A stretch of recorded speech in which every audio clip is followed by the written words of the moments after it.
after it had freed itself from the straitjacket of theology, so skillfully tailored for it by Aquinas. And though the ontological argument may now have fallen from fashion in philosophy, it has recently made an astonishing comeback in the realm of science. Some cosmologists have begun using it to explain how the universe began. They argue as follows. Before the Big Bang, nothing existed. All was nothingness, which was devoid of the attribute of existence. But this all, in order to become truly all, had to take on existence. This necessity is dressed up in quasi-scientific terms, but its logic is recognizably medieval. Yet this unexpected revival is not unique. No less a figure than Stephen Hawking also uses a very similar argument in his best-selling A Brief History of Time. In this, he discusses whether we will ever be able to come up with a unified theory, one which will provide the ultimate explanation of how the universe works, that is, a theory of everything. At one point Hawking asks, is the unified theory so compelling that it brings about its own existence? He appears to concur with the ontological argument by suggesting that it does. As we have seen, Aquinas would have had no truck with such explanations of the Big Bang or a theory of everything. He had his own ideas on topics that professed to explain how the world began and how it worked. These were neatly encapsulated in the proof of God's existence that he sets out in Summa Contra Gentiles. It is essentially a rewording of Aristotle's prime mover argument. Aquinas states that everything which is moved by another thing. This chain of cause and effect can be traced in a regressive series, but no such series can be infinite. Thus we eventually arrive at the prime mover, which is itself unmoved. In the words of Aquinas, all understand that this is God. Although it's worth pointing out that Aristotle's original prime mover argument, conceived in the 4th century BC, could hardly have led to the Christian idea of God. It didn't even lead Aristotle to the precursor Judaic God who appears in the Old Testament. In fact, it led him to the very dissimilar ancient Greek idea of deity. This involved several dozen different gods, whose licentious behavior was scarcely in accord with Christian morality. Here Aristotle may well have been bowing to contemporary prejudice. On other occasions he appears to have regarded God as a kind of supreme intellect or spirit, which goes to show that even if we do accept Aristotle's prime mover argument, this can prove the existence of any kind of deity, from the god of mathematics to a little goat-legged flute player who ravages nymphs. Aquinas' prime mover argument carries some weight in a mechanistic universe, even if its conclusion is less than compelling to the scientist. Suppose the Big Bang were caused by some infinitely compressed particle. Why should we understand this as God? Also, the argument falls down in a mathematical universe, which does have infinite series. These were not unknown in Aquinas' time.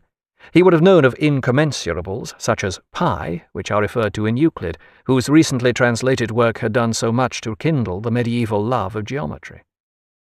Such arguments may seem unfair. How could Aquinas have taken into account the notion of the Big Bang, which was only conceived in the 20th century? And wouldn't he have considered mathematical incommensurables irrelevant, arguing that mathematics was an abstract pursuit, not part of the particular world of cause and effect? This book is continued on Disc 2. Thomas Aquinas, in 90 minutes, continued. Disc 2. In other aspects, Aquinas' philosophy is largely realistic. Like Aristotle, he was inclined to adopt an empirical approach. Our knowledge derives basically from our experience. Aquinas' approach was famously described by the flamboyant, early 20th century Catholic writer G.K. Chesterton as organized common sense. This is, of course, ludicrous, but appears less so if we view Aquinas in light of his time. In the 13th century, many Aristotelian ideas had been accepted for so long that they were looked upon as common sense. It was common sense that the sun went round the earth, for instance. Other Aristotelian notions may appear less plausible, but it is still possible to understand how they seemed utterly convincing in their time. For example, it was common sense that the world consisted ultimately of earth, air, fire, and water. This is, of course, rubbish, backed by neither experience nor experiment. It is pure conjecture. But it takes on much more force if, like Aristotle and the medievalists, you regarded the world from a qualitative point of view. Then the constituents of the world could easily be seen as a blend of such qualities. After all, our actual experience of the world through our senses is basically qualitative.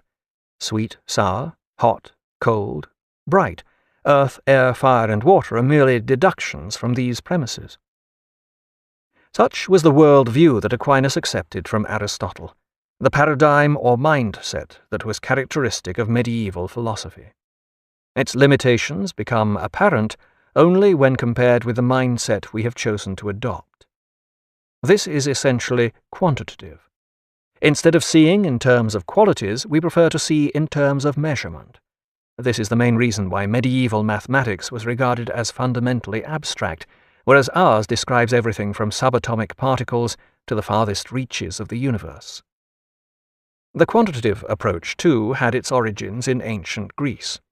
Democritus said the world was made up of indivisible atoms. Archimedes applied mathematics to practical problems such as levers, pulleys, and hydrostatics. But this approach was disregarded by the Aristotelian tradition. Its readoption around the time of the Renaissance marked the beginnings of modern science. Yet it is worth reiterating that the quantitative is not the only approach. The medieval mindset may appear quaint to our world of quantum physics and black holes, but our approach is not without its flaws. And some of these were not apparent in the medieval paradigm. The formulas of physics can explain the occurrence of the rainbow and can even show what colors it will exhibit, but they cannot account for its quality, the sheer beauty that is its most immediate property. Modern scientists are not unaware of this failing. No less a figure than the great quantum physicist Richard Feynman once said, "The test of science is its ability to predict. Had you never visited the Earth, could you predict the thunderstorms, the volcanoes, the ocean waves, the auroras, and the colorful sunset? The next great era of awakening of human intellect may well produce a method of understanding the qualitative content of equations. Today we cannot see whether a quantum mechanical equation contains frogs, musical composers, or morality, or whether it does not. So the next great era of human knowledge could well involve taking on board the medieval approach." Aquinas continued to work on Summa Contra Gentiles for several years, but before he could complete his great work he was appointed to the Curia as an adviser. In 1259 he returned to Italy to take up his post at Anagni, in the hills 30 miles south of Rome, where Pope Alexander IV had set up his court in his home town. In those days the Pope preferred to rule from a safe haven. The streets of Rome were infested with pickpockets, thieves, and muggers who preyed on innocent tourists and passers-by, but unlike today, they also preyed on the popes. Pope Alexander IV, whose real name was Rinaldo, came from a well-known papal family. His uncle had been Pope Gregory IX. Alexander IV is best remembered for his enthusiastic encouragement of the Inquisition in France and his persistently unsuccessful attempts to promote a crusade against the Mongols. For some reason, no one fancied setting out across hundreds of miles of barren steppe to stir up a hornet's nest, and the hordes of Genghis Khan's successor were left in peace. Unfortunately, Alexander was so busy with all this that he forgot to appoint any cardinals. This meant that there were only 8 cardinals left when he died in 1261, 2 years after Aquinas' arrival. These aged cardinals were duly summoned for the conclave to elect a new pope, but couldn't agree which of them should get the job. So in the end they gave it to the Patriarch of Jerusalem, who happened to be in town on a visit from the Holy Land. This was a Frenchman called Pantaleon, who wisely decided to take on the name of Urban IV. So Aquinas now found himself serving under a new pope, who began his reign in Orvieto, but later moved to Perugia because he was afraid of being poisoned.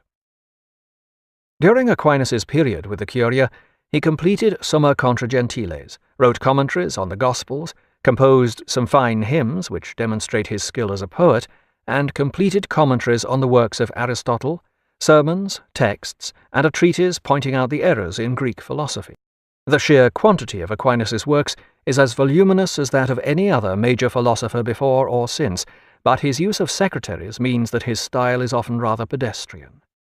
He is said to have been able to dictate to 4 secretaries at a time, though in the days of quill pens, elaborate italic script, and clerical secretaries more attuned can. They argue as follows. Before the Big Bang, nothing existed. All was nothingness, which was devoid of the attribute of existence.